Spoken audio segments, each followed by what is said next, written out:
Good day, everyone. My name is Ibimbori Seifa, and this is West Africa and the World. This is a platform where critical events occurring across the different sectors in West Africa are being examined. In addition, we explore global events and their implication for the sub-region. Today, we are going to continue our conversation on geopolitics, blue economy, and West Africa. In the last episode, we focused on coastal West Africa. And if you are interested in that conversation, kindly click on the subscribe button. Today we are going to focus on inland West Africa or landlocked countries in West Africa. I'll be using both terms interchangeably. Now, as established in our last episode, every time we talk about the blue economy in West Africa or even in the African continent, we have always focused on critical issues that borders on illegal, unreported, unregulated fishing, climate change, toxic waste disposal, and of course, more importantly, the needs for heads of states across the African continent to leverage on blue economy as a means of economic stability and growth and revenue generation. That has always been the recurring theme, and they are all very, very important and instructive. But then again, when we still talk about the blue economy within West Africa, the conversation is largely dominated by issues revolving around coastal West Africa. There is limited conversation on inland or landlocked West African countries. In fact, even when we talk about inland or landlocked West African countries, we tend to focus on aquaculture. And that is important as well, because aquaculture has been a sustainable means of revenue generation, not just for the landlocked countries, but also for citizens, livelihoods of citizens in that part of West Africa. And this could largely be as a result of the prevailing narrative that landlocked countries are passive participants and beneficiaries of the marine economy. There is also the public discourse that landlocked countries have to rely on coastal West African countries for shipping and import and export operation. These are all valid points. But history has taught us, whether it's pre-colonial, colonial, or contemporary history, it has taught us that landlocked countries do have a vibrant and thriving blue economy. This is manifested in aquaculture, as mentioned earlier on, trade routes through the river waterways, dam construction leading to irrigation and farming. And of course, the trade routes, very, very relevant for trade activities, as well as expanding into markets beyond West Africa, into Sub-Sahara and North Africa. Now, pre-colonial history also tells us that these riverways or waterways were quite instrumental for diplomatic conversations or diplomatic relations between empires like the Nupe Kingdom, the Fuladu Kingdom, or the Togoland Kingdom. These waterways were captured in some cases by these kingdoms to expand their influence, but more importantly, to build trade relations with countries in Sub-Saharan Africa and North Africa. During colonial era, we saw Britain, France, and Germany leverage on River Niger in particular. Remember the Royal Niger Company in particular, for commercial navigation of critical products or raw materials like palm oil or the palm oil nuts, cotton, livestock, all transported through the waterways. These are aspects of landlocked countries' blue economy, which cannot be ignored. Now, landlocked West Africa has diverse networks of rivers and creeks and waterways. But some of the major rivers is the River Niger, which is the largest river in West Africa and the third largest in the continent, spanning over 2,600 miles. In addition to that, River Niger also encompasses 6 countries in West Africa and additional 3 in Central West Africa. Other relevant rivers include Senegal River, the Gambia River, and the Volta River. Each of all these rivers have been instrumental in the economic stability of the countries or the riparian countries that they surround or navigate through. Now, for today's conversation, we are going to focus on just 2 critical aspects of landlocked countries' blue economy. we are going to look at trade routes and shipping and dam construction. Now, it is very important to reinforce that the blue economy of landlocked West African countries is not limited to these two critical issues I'm about to discuss. There are other aspects of it, but I think these two critical issues would help us further navigate the geopolitical trends occurring within the sub-region. Now, in terms of trade routes and shipping, as established in our previous conversation where we had all those statistics, in terms of trade routes, 90% of import and export operation happens across the waterways or through shipping. And of course, landlocked West African countries do have certain import needs and also produce products and materials for exports. Whether it's Mali exporting gold to South Africa, Switzerland, and Australia, these are critical issues where trade route comes into place. Waterways as trade routes are also used for ferry transportation, and in that, access to markets beyond the sub-region.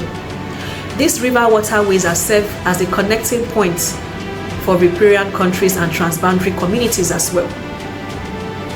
But we have seen something very interesting happen in the last few years. Now, recall that the exit of Burkina Faso, Mali, and Niger led to the development of the AES regional bloc, which some have argued has become a rival for regional power or economic power in the context of our conversation in the subcontinent. But the exit of these three countries signaled the development or the application of certain sanctions against these countries, and one of them was limited access to seaports. Although Togo was willing to open its seaports, and this aspect was actually discussed in our previous episode. Now, Mali in collaboration with Senegal, Guinea, and Mauritania is looking to establish a very ambitious project. It is called the St. Louis Ambiedi Navigation Corridor, which would expand over 900 kilometers. The estimate of this project is $800 million. Why is this significant? Because the construction of this maritime corridor or navigation corridor would mean that the river Senegal would be directly connected to the Atlantic Ocean.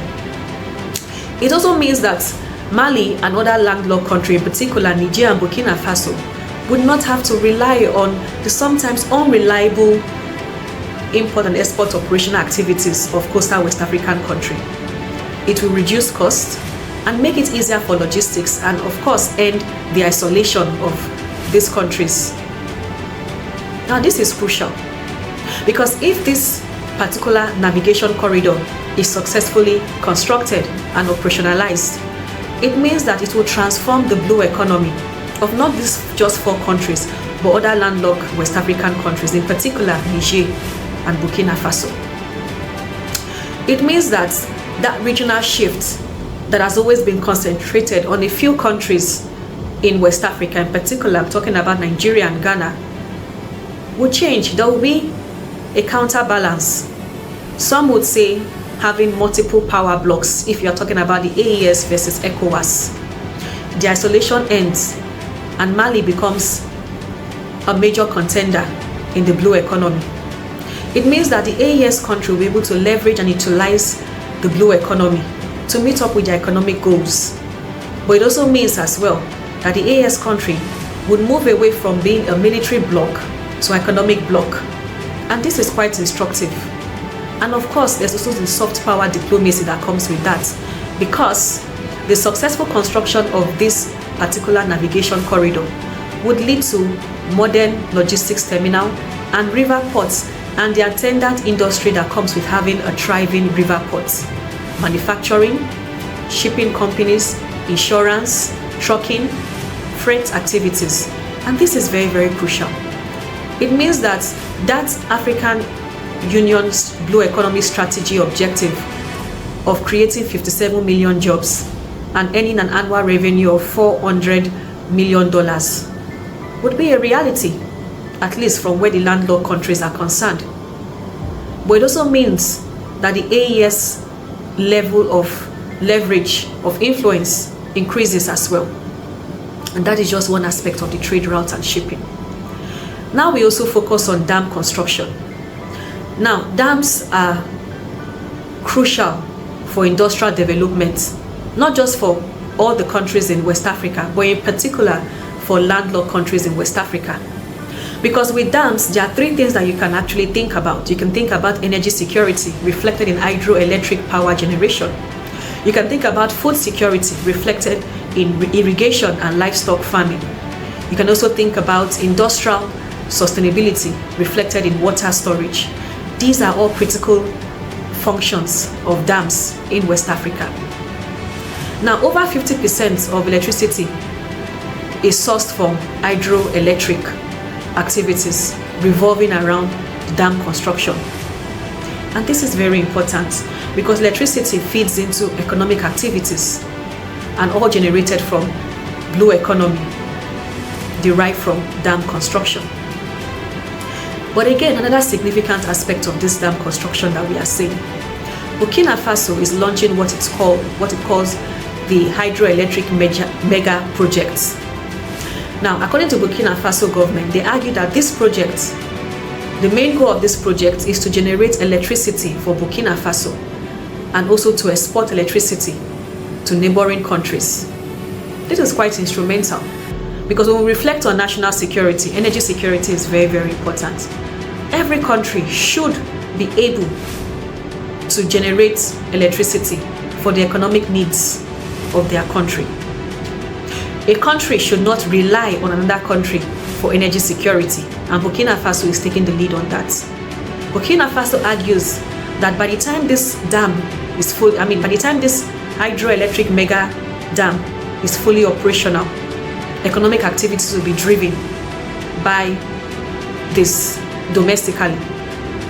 It would also export electricity, leading to a soft power diplomacy. Again, we are seeing the AES states moving from a defense bloc to an economic bloc as well.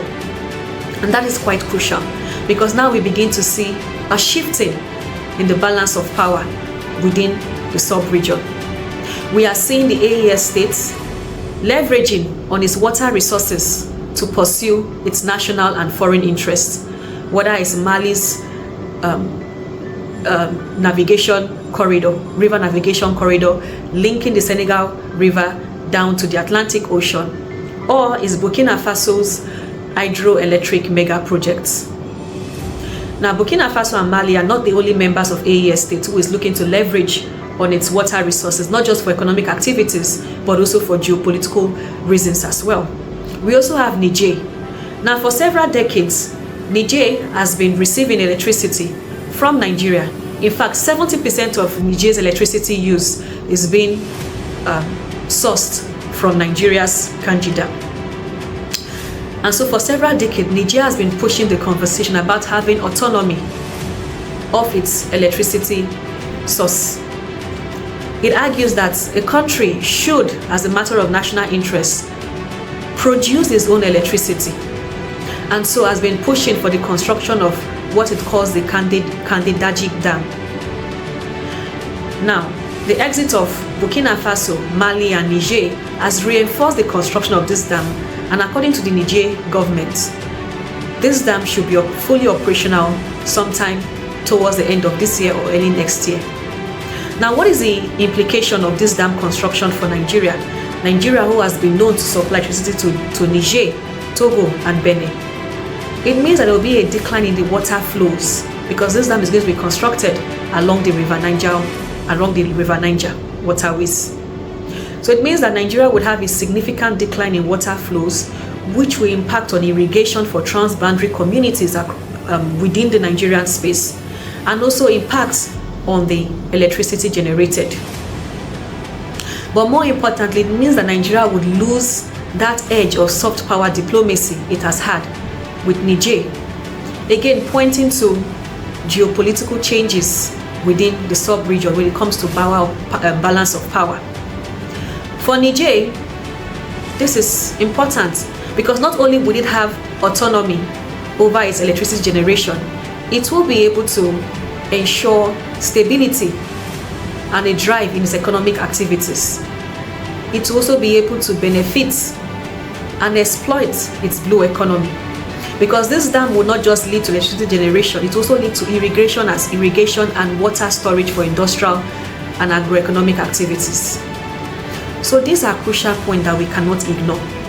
So with the AES states taking the lead in economic activities, we are beginning to see a shift in the balance of power within the region.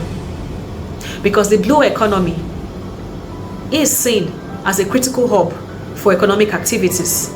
And if the AES state can leverage on its blue economy with little or no support from coastal West African country, then we see a shift in power balance, but more importantly, an increase in economic activities, which is the goal of Africa, of the African Union Blue Economy Strategy. But the other critical issues of landlocked West African blue economy that I just need to highlight as we conclude our conversation.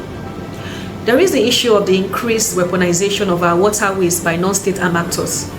Whether we see that at the Lake Chad region, bordering the Nigeria and the Niger part of the Lake Chad region, or the Niger Delta creeks, or the Mali riverways, we are beginning to see non-state actors capture these water resources and weaponize it. In some cases, benefit from the economic activities of those waterways, and why the countries are losing much needed revenue.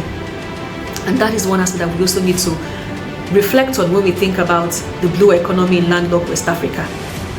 And that critical issue is the often cited issue of conservation and exploitative activities across our waterways, whether it's toxic dumping or overfishing. These are things that we cannot ignore because they do have significant impact on economic activities in our waterways. And of course, the final point of reflection is the issue of multilateral agreement on shared water resources.